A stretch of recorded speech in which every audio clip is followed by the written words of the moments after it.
and welcome to A Veteran's 2 Cents Worth. I am the veteran. As I tell you about my descent into hell, I wanted to kind of do it in chronological order, so the first one that actually made sense would be to tell you about when I arrived at the MEPS Station in Fort Benning, Georgia. I wanted to tell it in kind of three parts. One, about how it felt to leave home. Two, about when we flew out and arrived in Fort Benning, Georgia.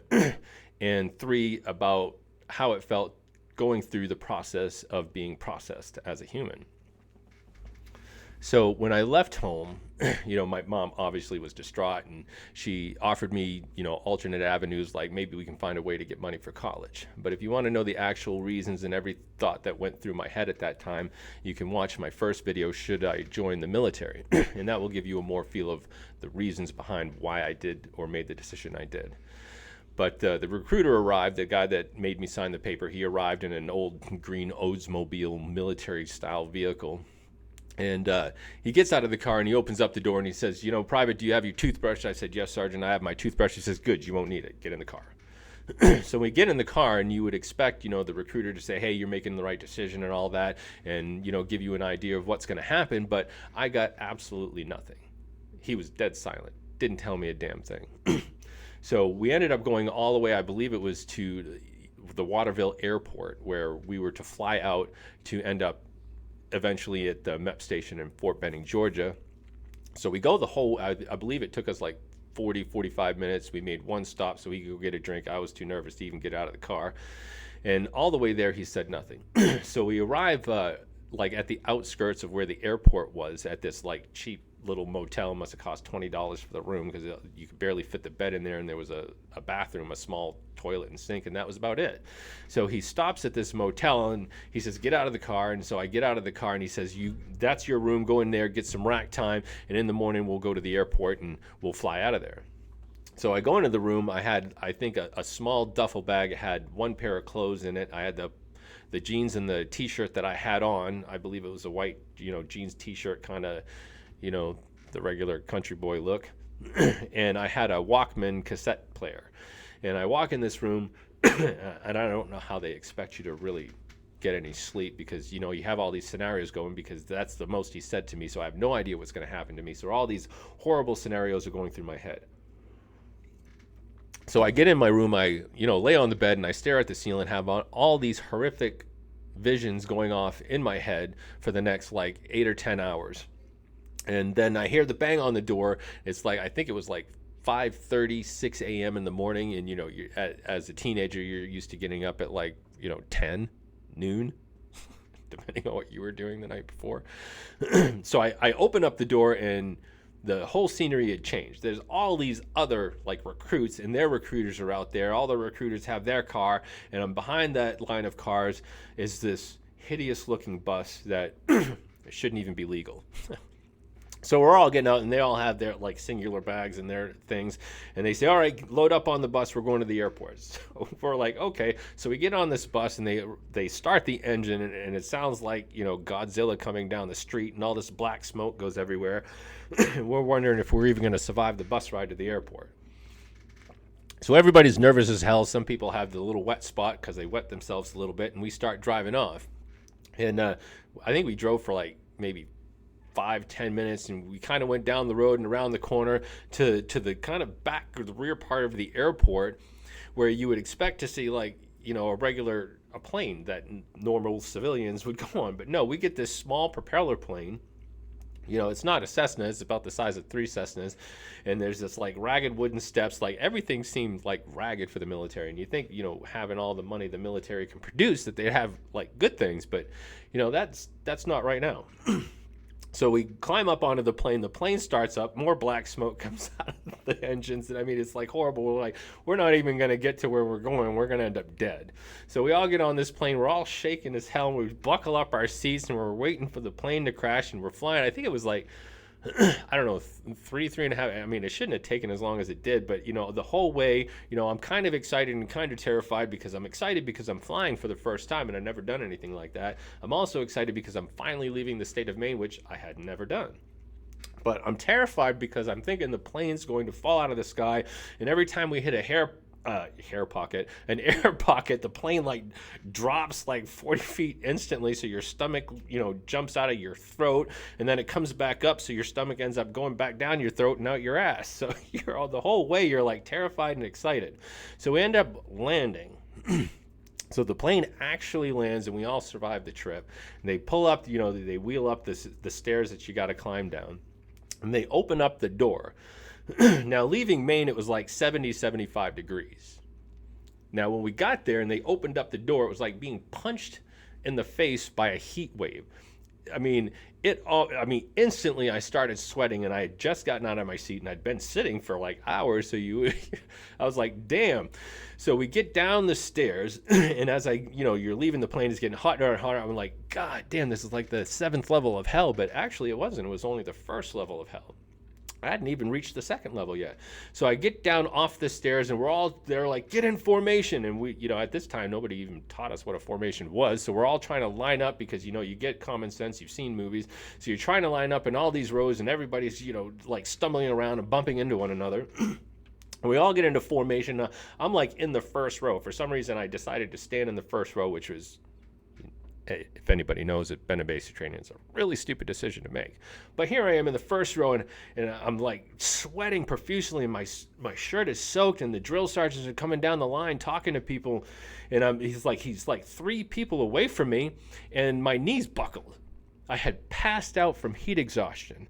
And I found out later on that I went from like 72, 73 degrees. And at that day in Georgia, it was 120. And we were standing in formation on the blacktop, which magnifies it. So as you're standing there, you can actually see the heat wave right in front of you, distorting your vision. And I passed the fuck out in 15 minutes.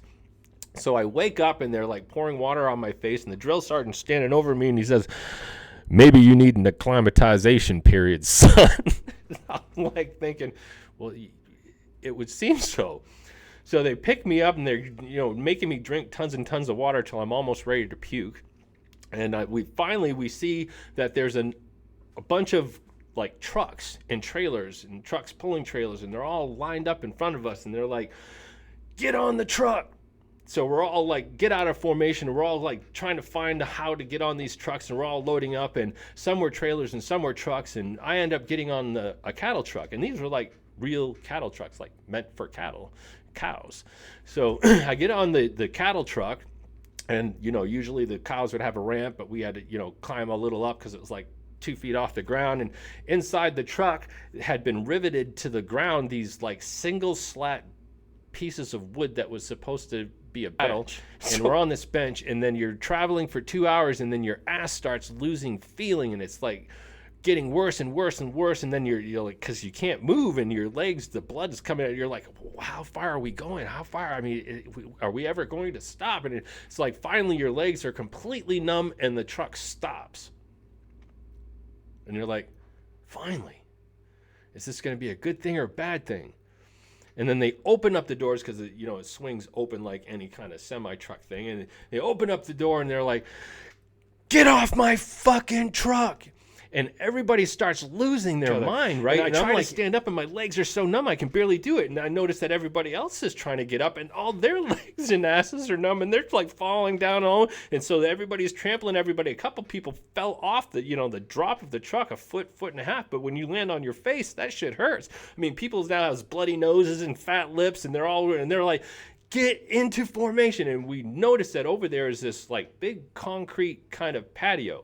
And we're all sitting down in Indian style on this great big concrete patio, and all the way up at the front is this like wooden stage, and with 3 microphones, and there's like officers up there, top brass, saying stuff to the drill sergeants, which is down front, and they're talking to people as they're coming up. So we all sit down, and we're all trying to understand what the brass is saying, because we know that, from any movie, brass is important. So I'm trying to hear, but all the drill sergeants are yelling at people as they're coming down the line, and I sit down, and I'm like, is anybody as scared as I am? So as he's coming down, they're yelling at people, and I look over, and I see this little tiny guy. And that's another story. And if you want to hear that story, you can go ahead and click the link to my first video, Should I Join the Military Like Before? And you can hear that specific story. But as they're coming down and terrifying everybody, they're yelling all these things and they're telling us we're going to process you, da da da da da, and everything. And we're all terrified. And then they say stand up, and everybody stands up and they're trying to get attention. You know, people are just not knowing what to do, and they're all like facing the, don't look around, look straight forward. And all right, now follow the drill sergeant on your left. So everybody looks left, and like I just follow the guy that's beside me to my left, and they lead us into these barracks. And like the barracks here were like just separate rooms inside kind of the same building. So they bring us all to try to get us in there in a nice uniform effort, but it's not working because everybody's still terrified and everybody's always yelling. There's always a drill sergeant behind you yelling, pushing you forward. So we're all going forward, and they lead us into this place, and you notice that the hall is down the middle, and on each side is bunks, you know, just like the movies, bunks. They're bunk beds. Bottom, top, in front is your foot locker, and on the side is your other locker, where it's not a foot locker, it's just a regular locker, and they have you line up in front of the bunk. So you have two people on each bunk. And the person on your right, they tell you, that's your battle buddy, and you better always know where your battle buddy is. And they weren't joking. If you didn't know where your battle buddy is, you got in some severe trouble. I mean, push-ups like all fucking day long. So, you know, you get this foot locker. You're supposed to put all your important military stuff like your boots, your shine shoes stuff, your kiwi and all that goes in that foot locker. And then you had a regular locker that was maybe 2 feet tall and about a half-inch wide, and you were expected to put all your other stuff in there. I ended up being on the bottom bunk, and my battle buddy was on the top bunk, and they said, all right, rack up. And you got on your bunk, and that was your chance to sleep, which no one did. And again, at 5 o'clock in the morning, bang, bang, bang, they're banging on the cannon. Get in formation, get at the end of your bunk. And you got at the end of your bunk. They're like, all right, everybody into the center room. So you went from your bunk into the center room in a singular line. All right, march. And nobody really knew how to march. So we're bumping into each other. And it's like an accordion, you know, bang, bang, bang. And we're going in, and they lead us to this other door. Enter this door, and as we enter, you know, people are shoving things in your hands, basically. And this was all of the gear that you were supposed to have when you got to your basic training. But they're pushing us forward. All right, move forward, march. And so you're marching, and the first thing that they gave you was your rucksack because you needed something to put all your gear in. So they hand you this flimsy rucksack, and you're trying to find a way to open it up, and then they hand you the frame, and you're trying to put it together, and they're like, that's wrong, Private Jones, you put it like this, and they're yelling at you, expecting you to understand what they're saying, but you're so terrified that all you're getting is, so you're trying to put it all together, and you're opening it up, and then the next guy hands you your BDU tops, and then the next one's your BDU pants, and you're going down this line in this like horseshoe as you're going around, and they're just handing you stuff, and then you're finally your rucksack's full, and you're like, well, where do I put on? And then they hand you this giant, what they call your U.S. Army duffel bag. It's that huge, like, bag thing with a singular strap, and it's so huge that you can pretty much fit a house into it. So you put your rucksack on your back, and you're carrying that, and you're shoving the rest of the stuff in. And as they're handing me, I'm like, they're asking you, what's your size, Private? And you're like, I got a medium. And I tell them, I want a medium hat. And I got my hat, and I started shoving it in, and I noticed that I got the wrong size. But I had already, everybody pushes you forward, so you're already past that. Like, this is a small. How the fuck is this going to fit on my head? And I'm like, what am I going to do? And it's like, move forward, keep moving forward. So you're not allowed to stop. So you're going, and you keep going forward, and you're going forward and forward and forward, and it's like, and you notice everybody else is just moving forward as you're like, this is a small hat, what the fuck? And it's like, I'm like looking at the other stuff as I'm putting it out, because I'm paying attention, like, I don't want the wrong size underwear, you know, what the hell's that gonna do? So get all the way around the horseshoe, and we get out the other side, and they're like, all right, back to your barracks. And by the time you got to the other side, the line was so long of soldiers that it was the end of the day already, and you're like exhausted from this constant entropy of being pushed forward. So you get back to your bunk, and you throw all your rucksack and your thing down on the floor, because it's not like you're going to put it in your locker, right? You put your boots in your foot locker, and the drill sergeant comes in, and you're lined up at the end of the bunk, and they're, all right, you're going to get rack time, but when we wake you up in the morning, you better be able to get your BDUs on in like 60 seconds, and you better be ready to leave. So we all get in our racks, and I'm like, how am I going to get dressed in 60 seconds? You know, at home, it'd take you an hour to get ready and shit. So I'm like all nervous, and it's like we're expected to sleep. And again, 5:30 in the morning, bang, bang, bang, bang. All right, get your BDUs on. And you had forgotten to take your shit out of your bag. So you're looking through the bag for all the parts, and you're putting everything on. And they're like, all right, get at the end of your bunk. And I'm like trying to put my hat on it. I couldn't pull it down over my head. I'm like, what the fuck? I'm trying to I got to make it look normal. I don't want to be yelled at. And I'm trying to pull it down on my head, and it's getting so tight that I'm getting a headache. And I'm standing there at the end, and I noticed my battle buddy, he got the wrong size shirt. It was like 2 sizes too small. So he's all like this, they're like, stand at attention. He's trying to put his arms down. It's like it's gonna tear his uniform. And I'm trying to pull my hat down on my head, and he's going down, and the drill sergeants are going down looking at people, and like, that guy's got the wrong size pants. That guy must have the wrong size underwear. He comes up to me and he says, Private, do you feel your head is a bit big? I says, Drill Sergeant, I think they gave me the wrong size hat. And he says, well, you better find a way to make your head smaller. And after he made fun of everybody, he says, all right, everybody, back on the cattle truck. And we go outside, and we're all loading up, and we don't even know which truck to get on. So we all just get on whatever truck that we can make it to. I ended up being on the cattle trailer being pulled by a truck. So I get up in there expecting a bench to sit down on, and there's no benches. So everybody's being shoved in like sardines standing up. And if you want to know what happens next, you can watch my next video where I talk about going into basic training. If you did find something useful, please leave a like. If you want to hear more stories like this or more aspects of my life, please subscribe and get the notifications so that you can hear every story that I have to tell.